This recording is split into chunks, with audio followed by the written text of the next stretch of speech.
Anchor's up, sells it full. Welcome to the Sloopcast. How you doing today, Kyle? Doing all right, Jared. How are you? Doing good, doing good, doing good. Oh, second time in a row. I forgot to hit enter on the thumbnail. There we go. 2 episodes in a row I did that. It's all right. It's all good. Kyle, regular season finished. Michigan vanquished. Now is the postseason.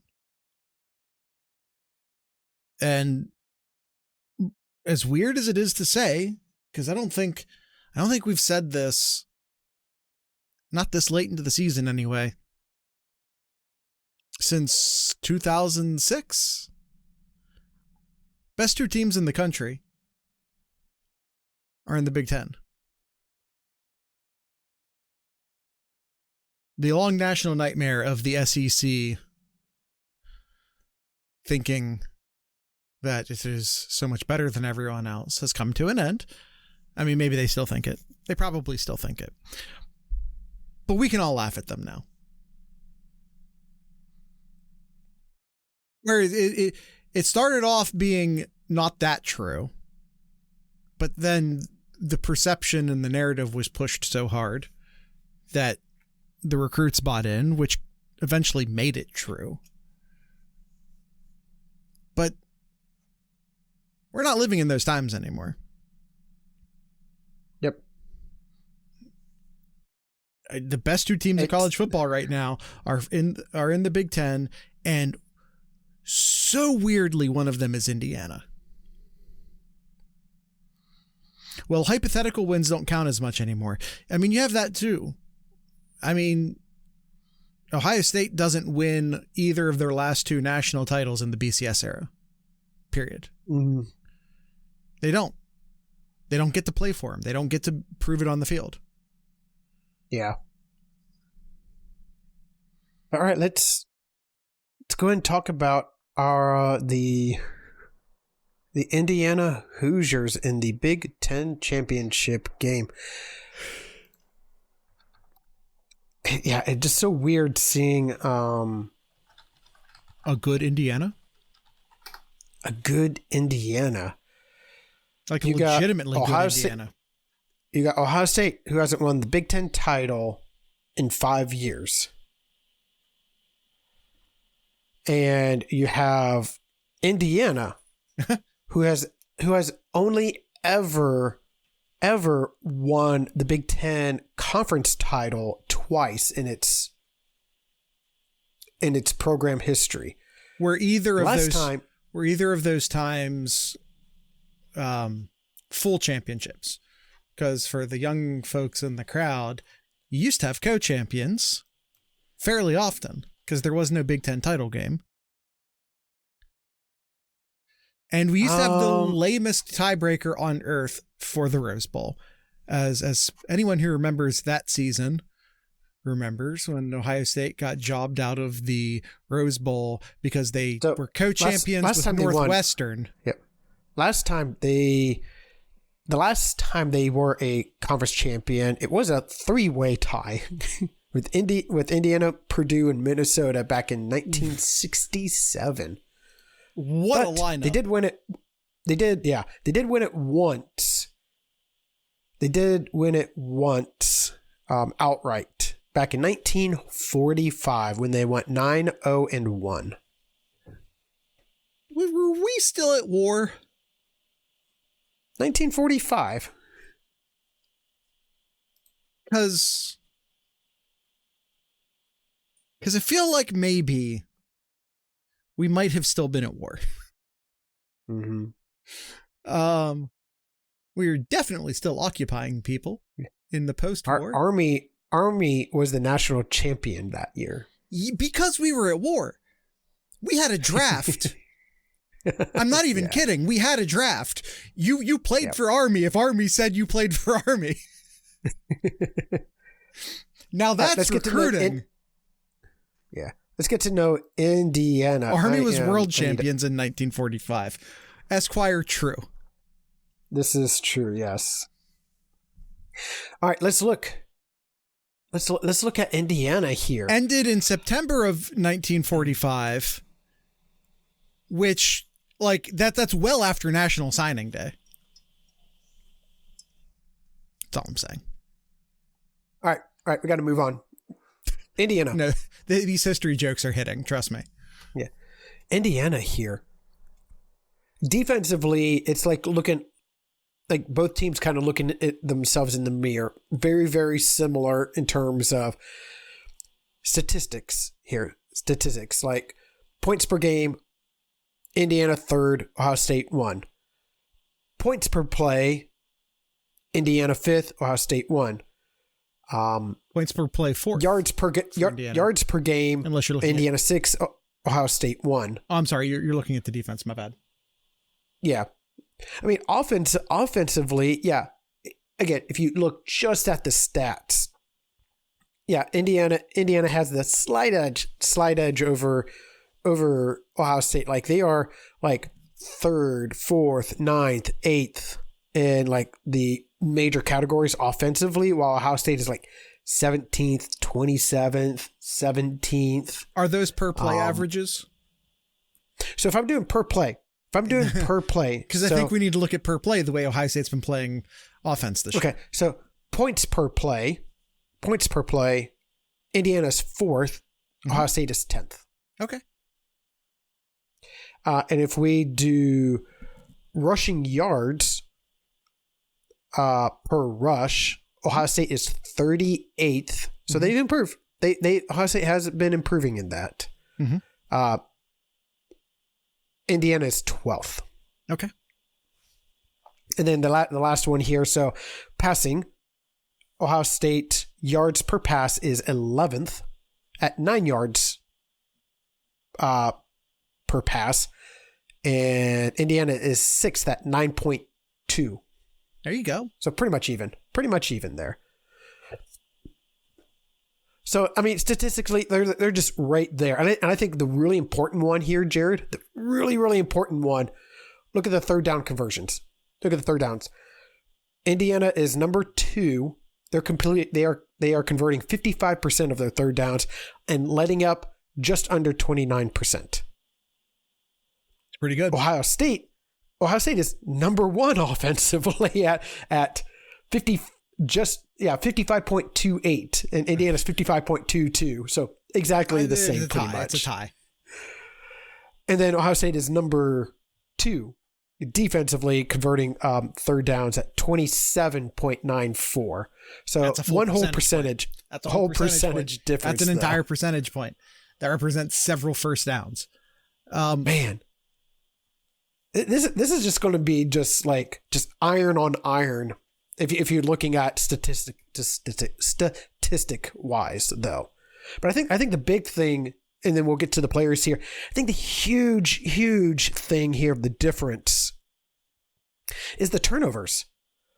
Looking at the turnovers here, they are number 4. Actually, they're tied for 4th. And offensively, offensively turnovers per game, they are only letting up 0.6 per game, which is exactly what Ohio State is. Defensively, they are getting 2.2 turnovers defensively a game. That is absurd. That's really, really good. Now, before we get... While Ohio State is only getting 0.8, which is near the very, very bottom. So we're probably losing the turnover battle. We've lost the turnover battle most of the games recently, although I say that when you look at it deeper. I think Ohio State's actually tied. The situation of the turnovers they are plus 0.2. Just a tad on the good side there. Now here's the problem with all these stats, Kyle. Now, our stats wouldn't count the Indiana State game, as Indiana State is an FCS school. So Ohio State doesn't get to count their Grambling numbers, and Indiana doesn't get to count their Indiana State numbers. Right. That being said, out of conference, Kennesaw State and Old Dominion. Now, even some pretty hardcore college football fans would probably tell you that those two teams are FCS schools. They aren't, but they were recently. Mm-hmm. This is the worst out of conference schedule I have ever seen. And yeah, it was terrible. Old Dominion, Kennesaw State, and Indiana State. They looked bad against Old Dominion. It's, at least offensively. It's rough. Like, yeah. This is that was week 1, but yeah, but this is a rough out of conference schedule. I don't mean rough. I don't mean rough in a challenging way. I mean rough in an embarrassing way. Yeah. So I guess we have to look at we have to compare the teams that both Indiana and Ohio State has played. I'm not even that interested in doing that because I think Indiana put forth a certain amount of. I'm only interested in doing that if we're looking purely at the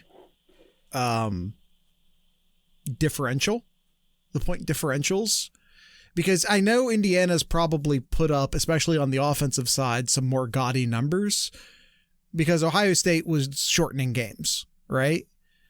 So be like, oh, well, they scored 30 on, well, Ohio State didn't play Oregon, but Indiana scored 56 points on Purdue. How many did Ohio State score? And it's probably, I don't remember what it was, but it's nowhere near 56, right? Ohio State just simply wasn't interested, especially through November, unless you're Michigan, in playing full football games. Mm-hmm. Which is part of the reason why I specifically asked you to look at the per play average when we're looking at the stats. Because Ohio State's been shortening games. They aren't putting up gaudy numbers because they don't care to. If I'm going to compare to 4 games, Illinois, Penn State, Wisconsin, and UCLA. Okay. Those 4 games. There might have been another one in there. But I'm going to pick those 4 games. Again, there might have been another one, but if I did those 4 together, the point differential is Ohio State 114 points, mm-hmm. Indiana 130. It was 177 points for and 47 given up for Indiana versus Ohio State 154 and let up 40, so just 7 points less than Indiana. Okay. So advantage Indiana on that, but again, sure. So let's look at the players. Ohio State, if Ohio State wanted to, they could have beat UCLA 56-6. Sure. And the big thing here, I think we heard this in a number of places. Before last week, there was a stat out there that Ohio State has ran a full game less plays than Indiana. So Ohio State has played pretty much one less game in terms of plays than Indiana. Sure. And I know we talked a lot on Scarlet and Grade and probably a decent amount on last week's Know Your Enemy about, how much healthier Ohio State is or was compared to Michigan. Mm-hmm. And, the injury situation at Indiana isn't necessarily bad. Mm-hmm. I know they didn't have EJ Williams last week. But they don't appear to be, as injury riddled as say Michigan was last week. It helps that unlike Michigan and more like Ohio State, that they haven't been in a ton of competitive football games. Indiana hasn't been. They were in a barn burner with Penn State a few weeks ago, but the Oregon game was also close. But for the most part, they've also had the opportunity to mix in other teams. The Iowa game was also close. Yeah, they pretty much had. I think it's worth noting. Games is it? 1, 2, I think it's worth 3, noting that anytime they've played a decent 4. football team, and for the sake of decent, I'm going to say Iowa, Oregon, Penn State, especially Penn State later in the season, they played a better Penn State than Ohio State played. Let's be honest about that, right?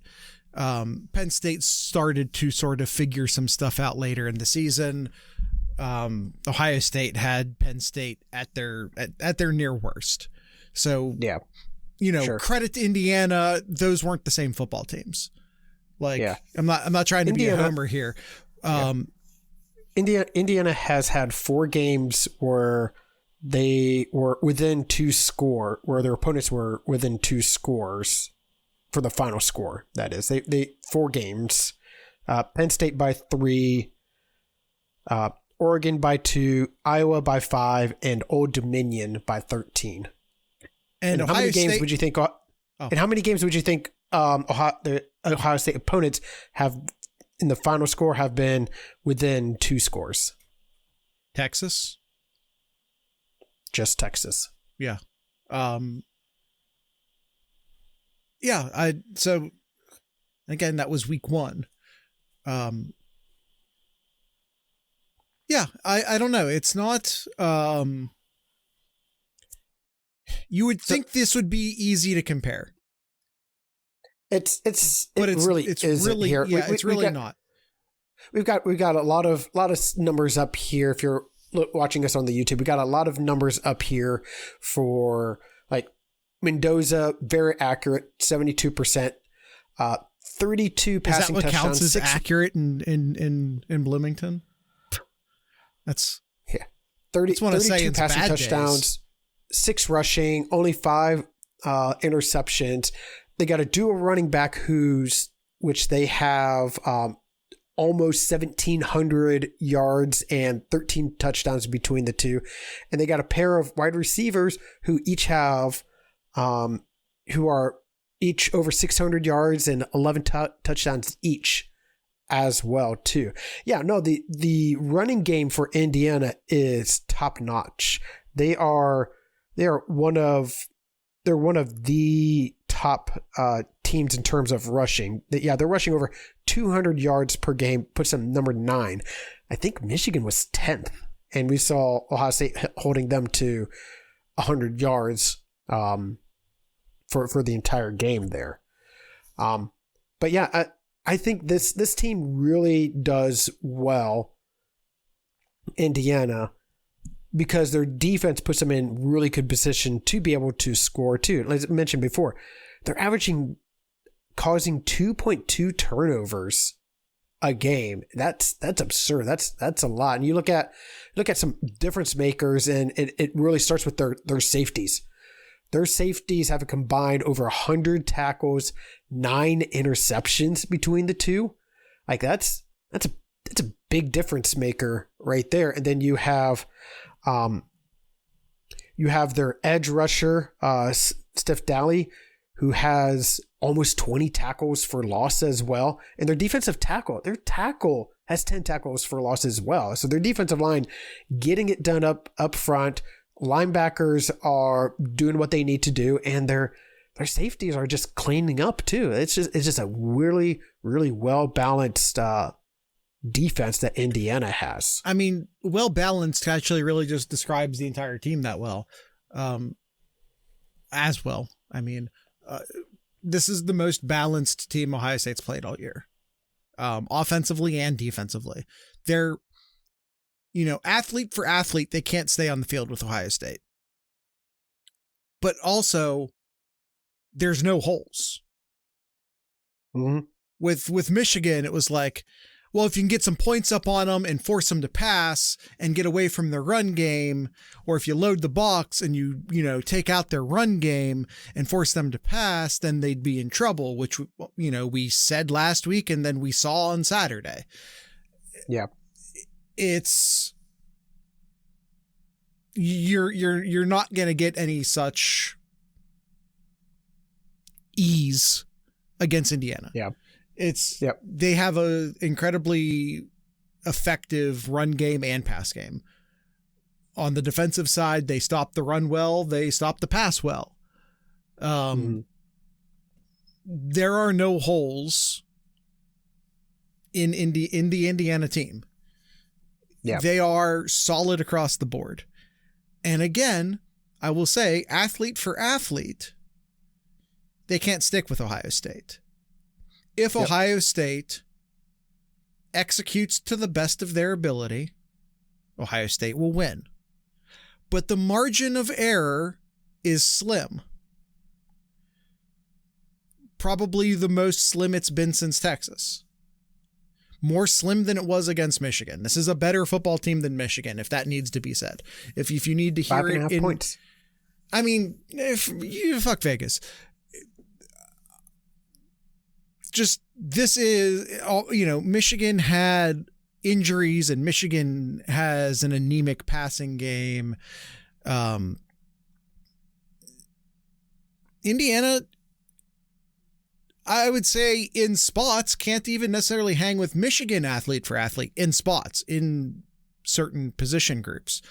But what Indiana has over Michigan, even if it's not the top-notch athletes, what Indiana absolutely has is consistency across the board. It is also a very veteran team, whereas Michigan was a very young football team. As much as we enjoyed that victory over Michigan, and you should, know that that is a very young football team Ohio State beat. Now, you could also say Ohio State's a very young football team, and on the offense, that's certainly true. But that's a very young Michigan team Ohio State beat.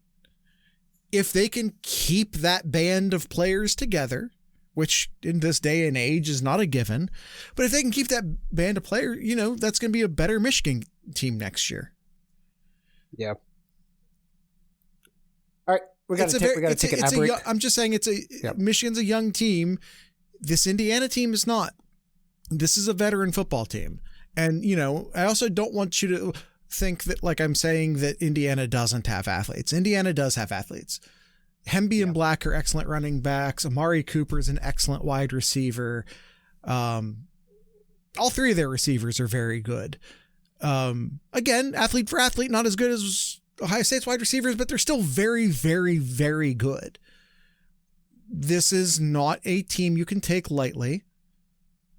And this is not a team that you can sleepwalk and beat. If you're Ohio State, you need to come out and you need to execute. The margin for error here is much slimmer than it was against even Michigan or Penn State. Much more similar to the slim margin of error you had when playing Texas. Ohio State should win this game, but Indiana can win this football game. This is not a given. All right, let's go and take our ad break here, Jared, and we'll go ahead and continue our discussion here. TheSloopcast.com, your go-to link for everything Sloopcast related. You can find this episode and all of our other episodes over at youtube.thesloopcast.com. Again, you can find that link over at our main page as well. You can check out our merch store. We got some new items over at merch store for if you're looking for a holiday gift, merch.thesloopcast.com or 7071.thesloopcast.com as well for any cool designs over there as well. So you can find those and much more over at thesloopcast.com. Let's take that ad break and we'll be right back.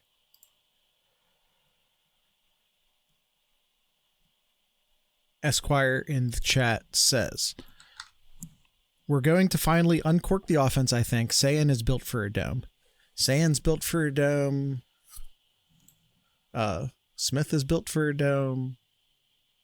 Ryan Day's offenses are built for domes. Ryan Day didn't dwell on it a lot, but during the post-game press conference after the Michigan game, he said, and I interpret this as him thinking that the offense was held back, but he said something along the lines of, this game plays out very differently in different weather. Mm-hmm. If you have an athlete advantage, which again, Ohio State does, if you have an athlete advantage, playing in a dome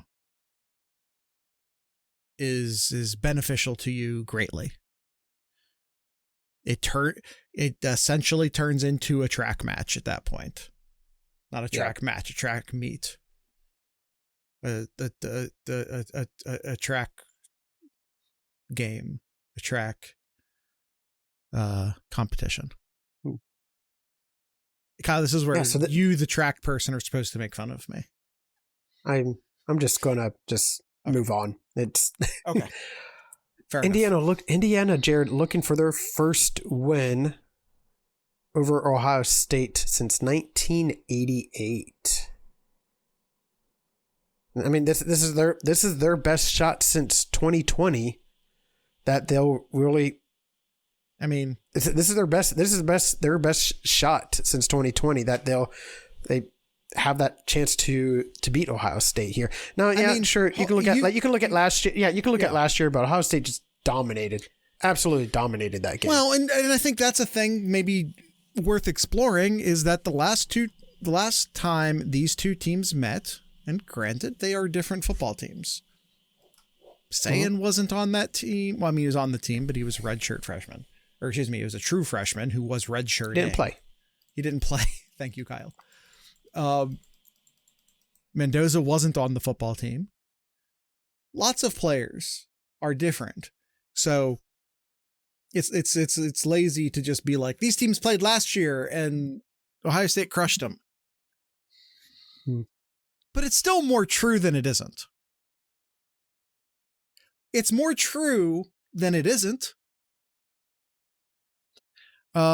Spike says, but knowing we may see them again in the playoffs, does Day empty the tank to win this one? Yes. Ohio State has not won the Big Ten since 2019, and Ryan Day knows that. You could say the same thing with Indiana too. I mentioned they haven't won the Big Ten. I'm answering Spike's question specifically when I say that.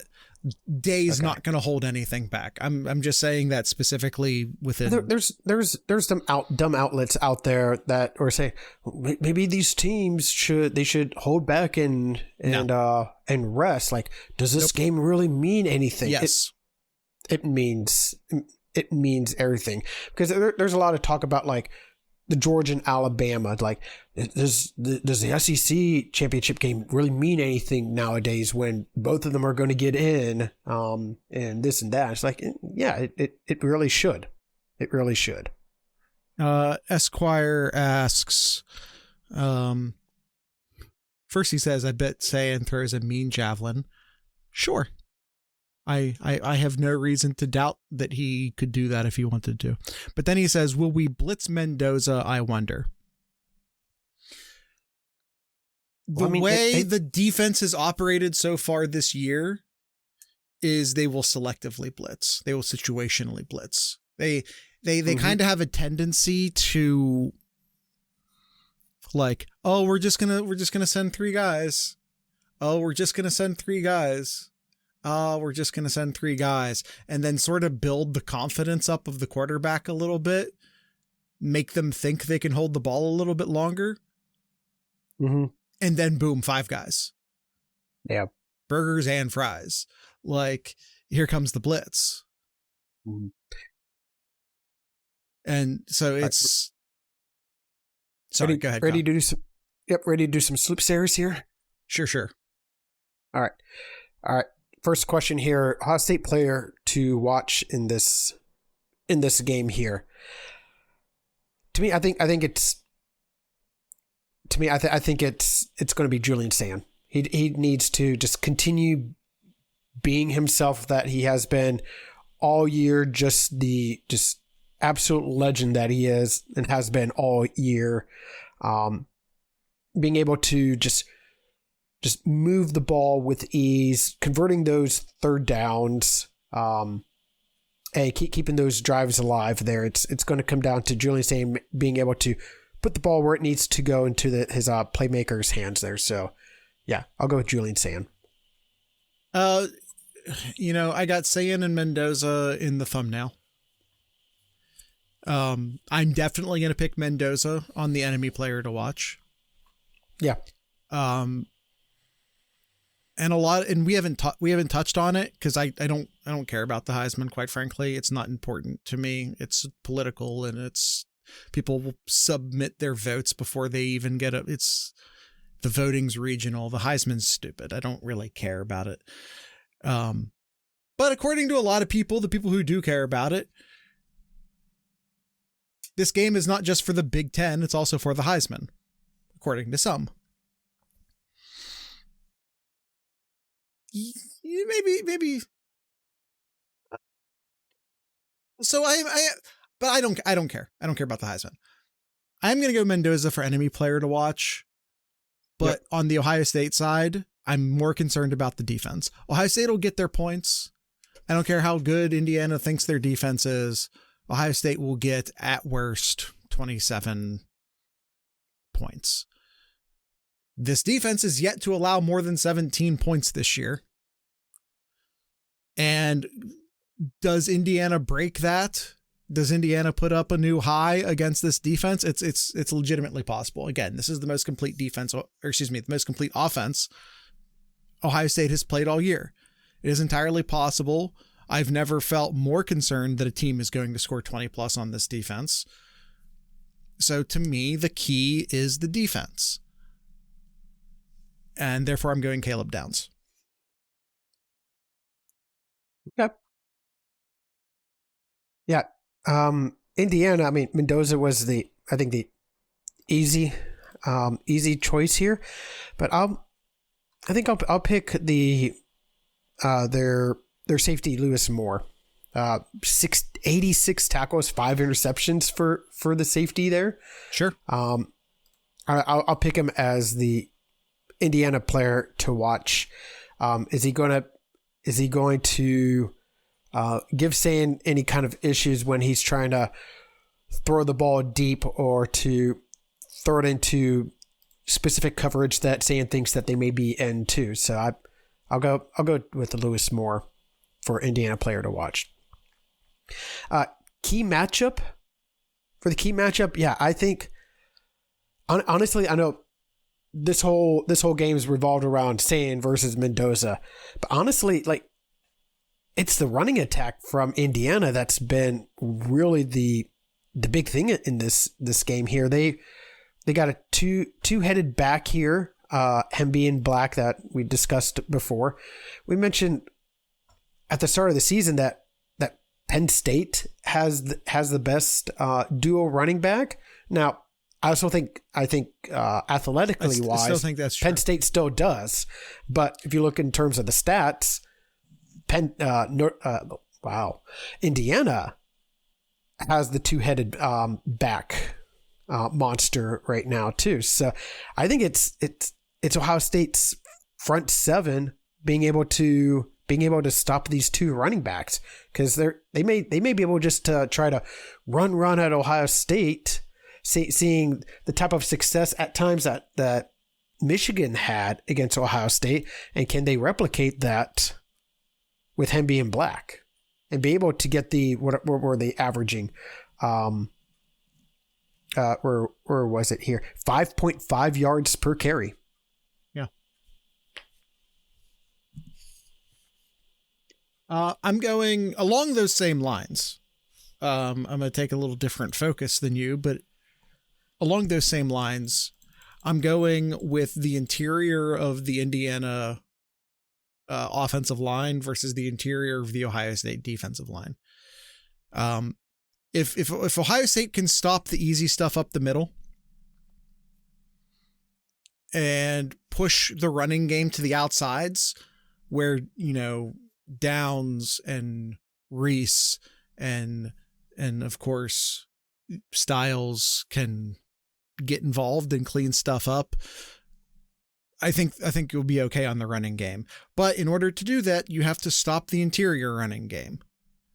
And so I think that's maybe as much the key to the game as anything else is Caden McDonald, who's on a wild streak of dominating right now, Edric Houston, Will Smith Jr., Tywin Malone. That's the matchup I'll be watching most closely on Saturday night. By the way, just real quick, the SEC is playing in the afternoon and the Big Ten is playing in prime time. That's how it has been. That's how it has been for the Big Ten, for the conference championships. Yes. Totally backwards for the regular season. Yes. All right. The spread, Jared. Ohio State is a 5.5 point favorite against the Hoosiers in this matchup here. Yeah, it is. Nope, he left. So our guest picker, Suncard, did pick Ohio State to cover. So did Jared, and so did I. Yeah. But what do you have as the final score, though, Jared? I have Ohio State 38, Indiana 20.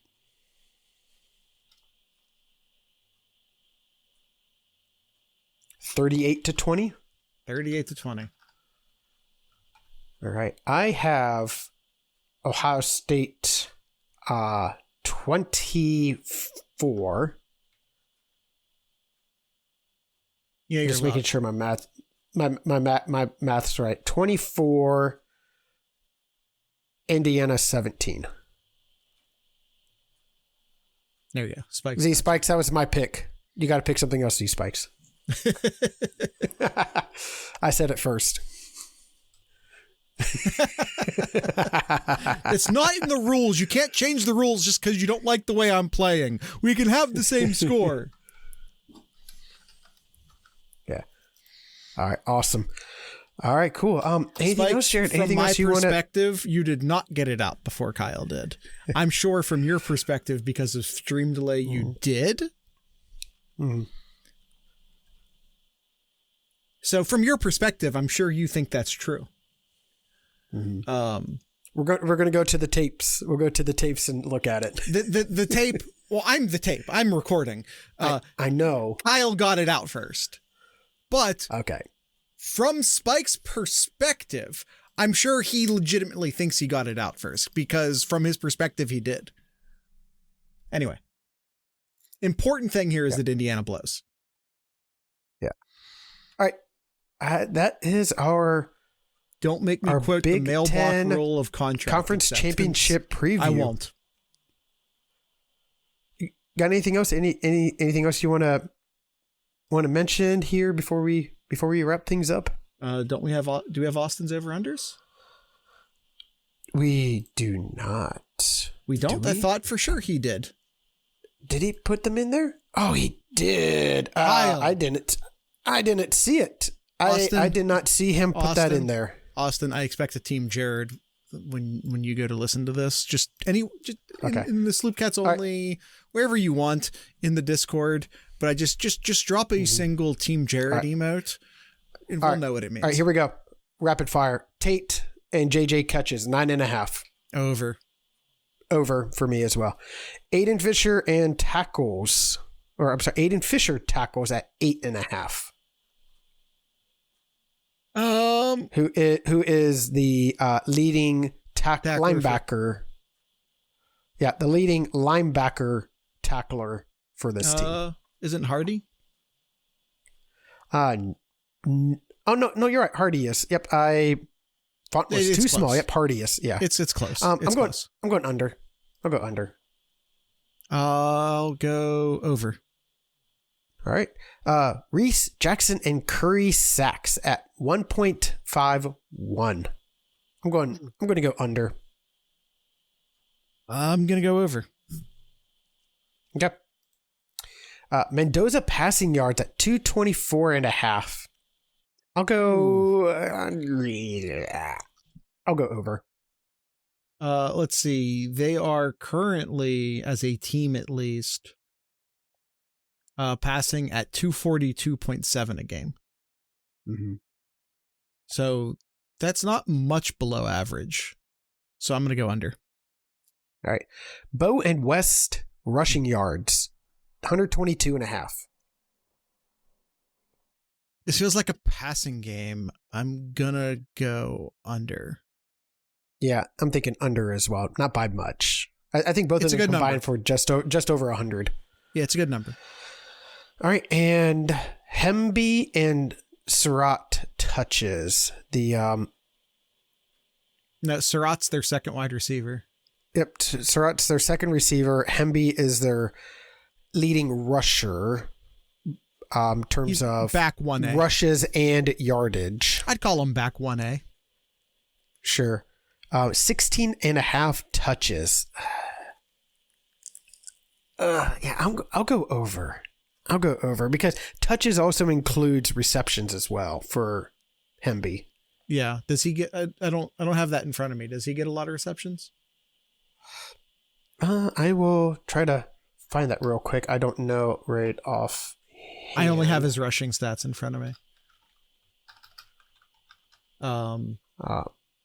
Surratt is their second leading wide receiver at 48 total for the year.